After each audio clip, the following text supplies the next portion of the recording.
Ladies and gentlemen, welcome Odike! Yeah. Loki, all of them done they notice.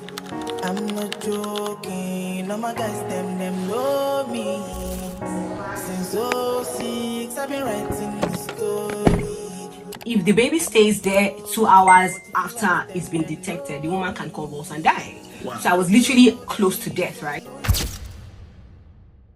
Hi, how you guys doing? Guys, I'm so excited. If I show you where I am, let me just show you. I'm literally in the middle of nowhere. I'm in the bush. It's a lie. So I came to the field because today is a big day. I have big news for you guys. I'm having an interview with a radio station on Max FM today concerning my book. Obviously, I'm so excited. How's my makeup? Do you like it first of all? I did not bring foundation. I haven't brought like what I'll sit down on. I brought my makeup bag all for me to open it here, and I realized with Omie, there's no foundation, there's no like highlighter, there's nothing, so I had to just make do with whatever I had in my bag. I don't think it's shabby. Casey's playing basketball, but it's going to take me. So time is 9:43, but I need to be at the station by 12 o'clock or 12:30. So we have to find a way to figure that out. Yeah, I took one of my merch because I took two shirts. I took one mug, and I took one tote bag. I took a piece of everything that I made because I love them. I want them as well. So I'm wearing one of my merches, and then I'm going to pack up now. Let's go and watch Casey play basketball. Loki, all of them done they notice. I'm not joking, all my guys them know me. Since '06, I've been writing this story. I know be OG, but if you ask them know me. Hello.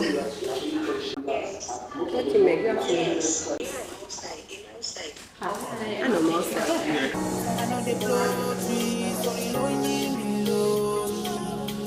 Music chose me, just know this and know peace. I did low-key, but I'm never low. No pressure, no pressure, no pressure. Oh, just okay. Yeah, let's go. I need to come closer. Okay. My name is Ibe, this is the Max Hits, and we are in the final hour of the show. Like I told you guys before, I have a special guest in the building. She really wrote a book. She's here to talk more about the book, but more importantly, not just about the book, but about a real life experience that she's had that inspired her to write the book. Ladies and gentlemen, welcome Odike! Yeah. Hi, Ibe. How you doing? I'm fine. How you doing? I'm good, man. I'm very good. It's good to see you in your element. It's been a while. I know. Yeah, so we're here to talk about all the juice concerning the book. So over to you, Omie. You have to survive and feed before you can think about your life. You get me? And so it cripples you. But the truth is that if you're a child of God, you don't have to be crippled, right? For sure. Let me tell you something that know God told me recently. He said to me, I hope you know that God is not shocked. Oh my gosh, Nigeria, things are expensive. Oh my God. I hope you know that that's not Nothing surprises me. Yeah, man. So if he's not shocked, that means he has the capacity to make you succeed. Definitely. So you're not supposed to be afraid. Yeah. So that's like the core of me writing this book. And then I now tell my experiences. Man, I had one encounter in life that made me know that I need to scream it out loud. If fear is crippling you from even achieving, you need to talk to me. You need to read this book. You need to be broken out of that bondage. At this point, let me just tell you why I wrote the book, the testimony that got me there. So I had a smooth ride during pregnancy until the last week of pregnancy. I go for regular checkup in the hospital, guys, and then the doctor is like, no, you can't go home. You have preeclampsia, you have protein in your urine, and your blood pressure is high. Wow. As he was telling me all these things, I just started crying. I'm just like, what's happening? I've prayed for smooth delivery all. I started to panic, I can't lie to you. And obviously they had to calm the blood pressure down. They gave me all kinds of shots to calm it down. And they had to take so preeclampsia is a condition where the baby has to leave the tummy of the mother. You get me? Because if the baby stays there 2 hours after it's been detected, the woman can convulse and die. Wow. So I was literally close to death, right? And so the emergency CS took it out. But now they had to calm my blood pressure down. And now this is where fear comes to play, right? Okay. I had never dealt with high blood pressure issue all my life. And the doctors were giving me all kinds of drugs. I was drowsy. I was on strong pills. But the blood pressure wasn't coming down. I'm talking 160, 120. 180, 130. There was a time I hit a record high of 202, 180. Even the nurse that checked it was shaking, like, what's the problem? And I'm just like, I'm here for blood. I was in my head. And the doctor didn't understand why the drug they gave me was not working. But it could not work because, you see, every day when I wake up, all I hear in my head is a voice telling me, you will slump and die. You're going to die of blood pressure. You're going to take pills all your life. Because I was so weak, you will not be able to carry your child again. You cannot give birth to your second child. All these voices were deep in my head. The drugs might have just been water. Because there's no way the drugs can work where my mind... I mean, when I open my eyes from sleep, the first thing I hear is, your blood pressure is still high. You're going to be here. I mean, I saw like 2 pregnant women come, give birth, and go. I'm still there. Come, give birth, and go. I'm still there. And then one day, man, God had mercy on me. And tell us about it. Tell us. I'm telling you, that day I had enough. I just went to one corner to just escape from the whole world, right? And then I got on my phone. I was on YouTube, and what did I see? A Victor Thompson worship session. It's titled Alone with God. I advise anyone, if you're going through a deep time, type Victor Thompson Alone with God on YouTube. As he was, shout out to Victor Thompson, you helped me, you don't even know, man. As he was singing, he got to this song that says, there is nothing my God cannot do. And all of a sudden, I just realized that, you know what, yeah, I have high blood pressure at the time, but then this is God. He's the one that created me. Blood pressure, him calming it down is nothing compared to who he is. And all of a sudden I started to see God again. And I started to say, like, okay, you know what do I need to do? I don't even have the word of God in my life. I pick up my phone, call my husband, baby, are you coming to see me tomorrow? Bring my Bible, my darling. I started to equip myself. I wore my armor back. Come on. 2 or I think 3 days after that encounter, the doctor comes to the room to check my blood pressure. We're talking 140, 110. He was shocked. He said, no, give me 6 hours, let me check. He checks again, 135, 110. Oh my I don't even have to take drugs to calm my blood pressure anymore. That's why I picked up my laptop and I began to type. The world has to hear that fear should not hold you down. There's a God that has power. Preach. And he's working till now. Even with the prices of things being high, you don't even know how he's going to do it. Okay. But he said one thing that we're sure of is that God is going to do it. Yes. Exactly. Big shout out to your husband, by the way. He is here. He's behind the camera doing, what husbands do, supporting his wife. Big shout out to you. I love you, baby. That's your applause.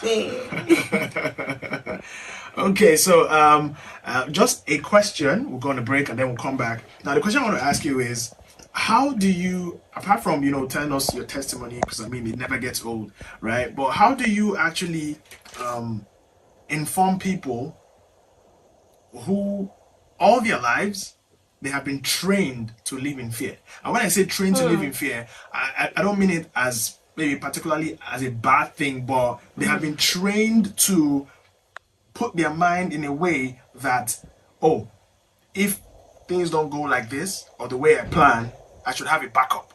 So how do you talk to them? How do you make them to believe again?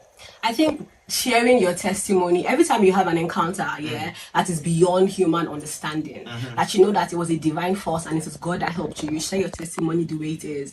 This book has this testimony of me and the high blood pressure, but it also has testimony of me in my workplace when I was a salesperson and how I moved from being maybe like the bottom barrel salesperson to the top 2 salesperson in my company. And I tell you exactly what I did, because you see, there are principles to life. You get me? There are things that if you do this, you would get this result. I know it. I know how crippled it is. I know how the voice is so loud in your ear. People who are trained to like, I mean, look at a child born in this era.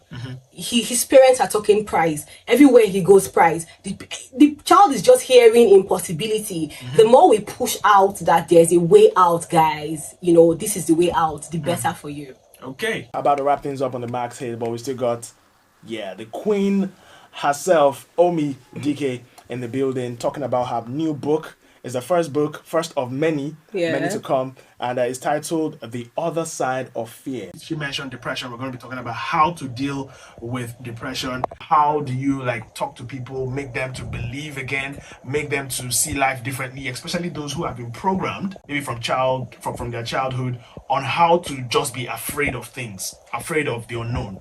The best thing I can tell you, if you love somebody who you know is going through anything like fear, that is stagnated, the best thing you can do is give them a copy of this book. And it's not even me saying it because I wrote this book, it's because I'm telling you how I was programmed to be afraid. I'm telling you how I was making decisions not knowing that I was running on fear of lack. So I would kill myself. Like, you know, when I'm working 2-4-7, I think I'm just working, but it's a lie. I'm afraid that if I stop, I will be broke. And a lot of times where even mental health, you put yourself to stress because of you're just afraid that if you stop, everything will be taken from you. So trust me, the best thing you can do is get your friend a copy of this book or read a copy of this book. It's called The Other Side of Fear, A Believer's Guide to Conquering the World. We are created to conquer.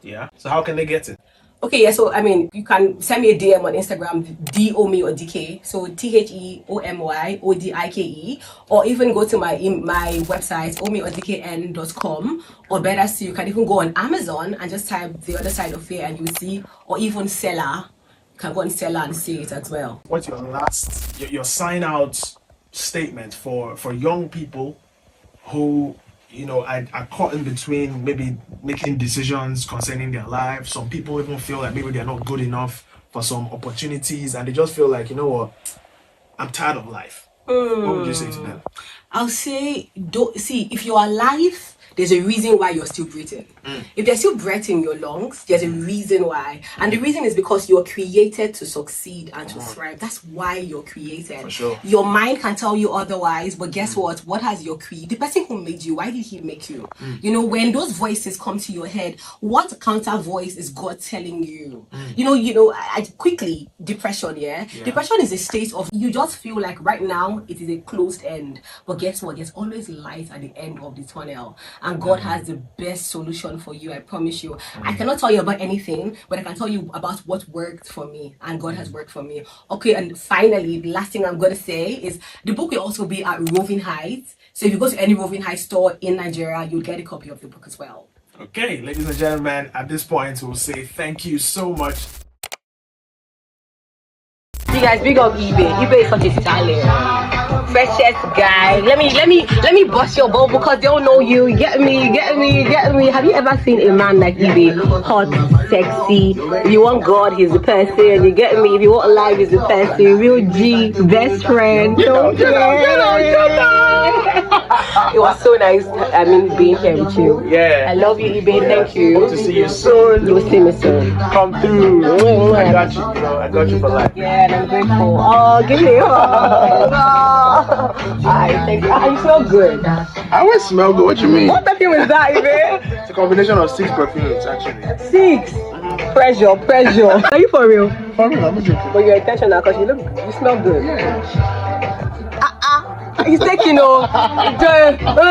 close your eyes.